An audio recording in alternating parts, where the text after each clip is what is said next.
Sorry for the mess. I'm still getting things set up.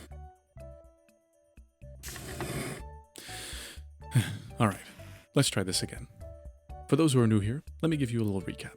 My name is Rio, I'm an indie game developer from Belgium, and over the past 4 years, I've kickstarted my first commercial game project, went to university, experienced a global pandemic, since graduated university, moved to another country to live with my partner, and put an end to my previously mentioned project after having it grow out of its initial scope at a rapid pace due to my own unrealistic ambitions and goals, locking me in a state of development hell. And now, it's time to try again. So join me as I...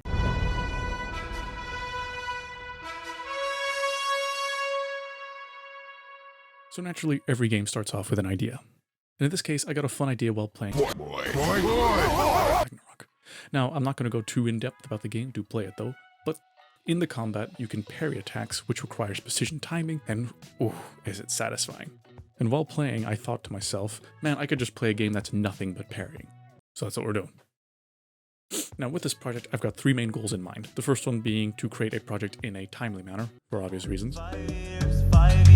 The second one is to focus on gameplay and fun first, everything else is second. And the last one is to learn from the mistakes that I made with my previous project, now applying the things I learned in my 4 years of university. Speaking of which, one of the big mistakes that I made with my previous project was the pre-production phase, or more specifically, the lack thereof.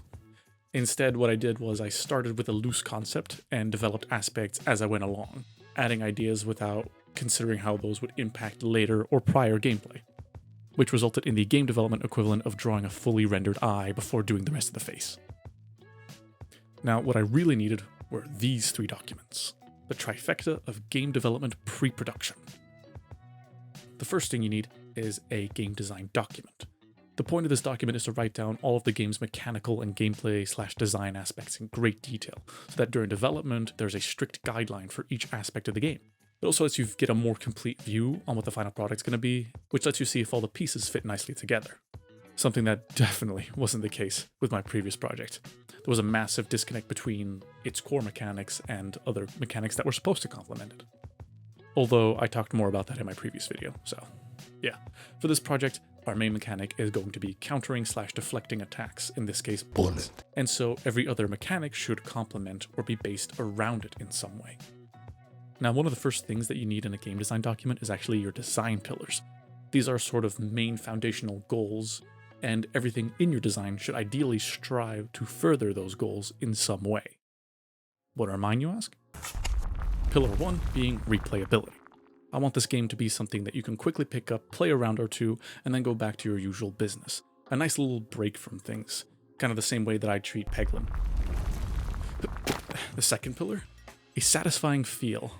I want the project to have a good game feel with satisfying user feedback and some nice squash and stretch to it. And lastly, simplicity. I want this project to be relatively simple, both in concept and production, to ensure that I can feasibly make this thing. So, those are my design pillars, which are more metaphorical rather than literal, but you get the idea. Okay, but enough rambling about game design. What is the actual idea for the game? I hear you type. And here's the basic idea. So, like I said earlier, the concept was to create a small game focused around deflecting attacks, and after a bunch of playing around with ideas, I decided I'm going to create a roguelike side-scroller where the only way that the player can attack is by deflecting enemy bullets back at them. The general movement would be your standard side-scrolling platforming controls. However, the actual deflection control scheme would act very similar to how the game My Friend Pedro works, where the player can aim with the upper half of their body. This is how the player is going to be able to look around and deflect bullets within a certain degree. And if the bullets are close enough and within that degree, they will be deflected to where the player is looking. However, if you hold the deflection button, you can go into a slow motion mode to give yourself a little bit of extra time to deflect towards a specific direction. This slow motion will only be available for a few seconds or until the player lets go of the button. On top of this, the player also has a dash ability they can use for movement, but it also acts as a dodge ability so that the player can dodge bullets if there's too many approaching from different angles. The player can only dash once while in the air, unless they manage to deflect a bullet after the dash, which then refills it, allowing skilled players to potentially chain dash. So yeah, before we continue, I want to contextualize some of these mechanics. The plan right now is for the main character to be a bird, more specifically a raven, using some sort of wing armor to deflect the bullets back at the enemies with a swing. So with that, we have the basic structure and context for the game. Although there's one thing that every good roguelike needs, and that's RNG. Primarily regarding the player's weapons or method of attack. And since our player can't attack, in this case it will affect the deflection process. And for this I have two main methods. Firstly, when killing enemies, the player earns points. These points can be spent to open chests and unlock what are called, for now, relics. And these relics can upgrade the deflection itself. For example, some relics may increase the degree range for your deflection. And now these are going to be stackable as well. I want the player to be able to break the game completely, having a full 360 deflection spin if you get enough of them over time. Just as one example. Now on the other hand is the second method of upgrading / RNG, which are feather upgrades. Once the player beats a level, they get a bit of breathing room inside of a shop, where they can choose between 3 feathers, of which they can purchase 1. These feathers won't affect the technique of deflection, but will rather only affect the bullets themselves after they've been deflected, adding both positive and negative side effects to them. And these effects will mix as opposed to stack.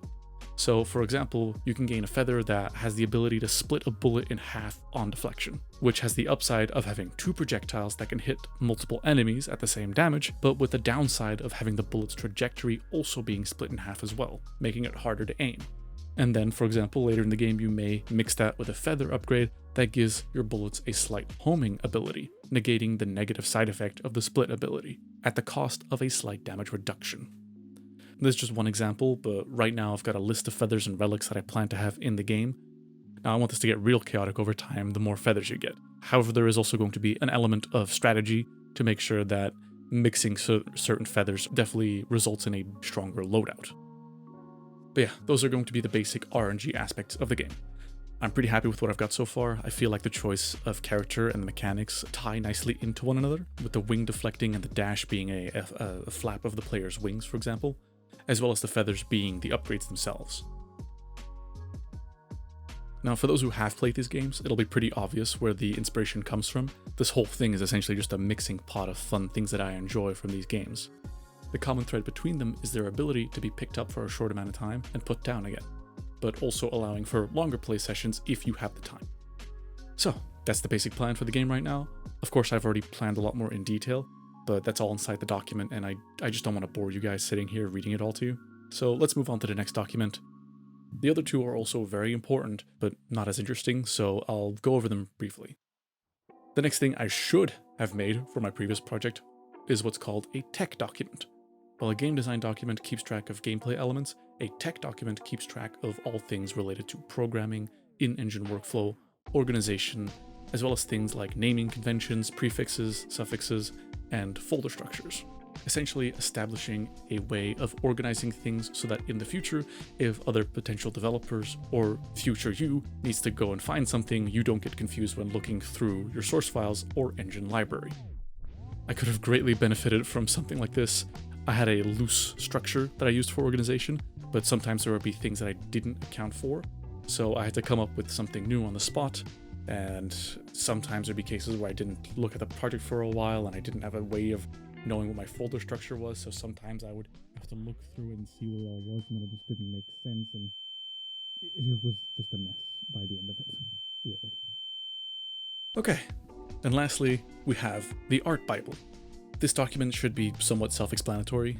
While the first one took care of things like game design and the second one took care of workflow and organization, this last one takes care purely of the game's art direction, essentially forming a guide for artists to follow with things like setting a general mood, a style, shaders, characters and level elements with scaling involved relative to one another so that everything scales nicely, UI elements and fonts, among other things.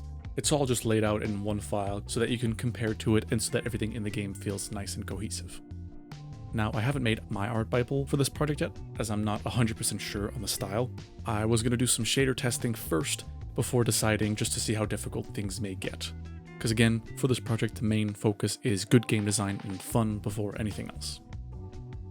So yeah, those are the 3 main documents you need to plan out a game. Of course, you want to also create things like a task list, but I'm not going to bore you guys with that right now.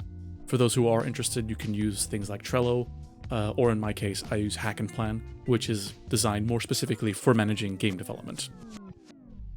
Now, while making all this, I was also researching some other indie game devs and their journeys with their projects, and one useful tip that I saw across a few of them was to create a very bare bones testing version of your project to see if it's even enjoyable in the first place. And that's what you guys have been seeing in the background. It's not fully finished yet, but I'm hoping to get it in a playable state for the next episode so that you guys can play it and give your opinions on it. This time I'm determined to be more open about development and also to start testing very early on so that changes can be made if needed. Now, one final thing I want to discuss is the timeline of this project. Now, I would love to add 1,000,001 things, but to avoid me overshooting my scope or making promises that I can't deliver on, I've locked myself in on these aspects at launch. The plan right now is for the game to launch on Steam as an early access project, hopefully somewhere in the third quarter of 2024, after which I'll be updating the game and adding free content over time for people to enjoy. I already have some of the future stuff planned out, but not too set in stone, as I'm first focusing on a solid foundation, with the game's name being Ricochet Raven. So yeah, that's my current plan. As development goes along, I'll be making episodes like these.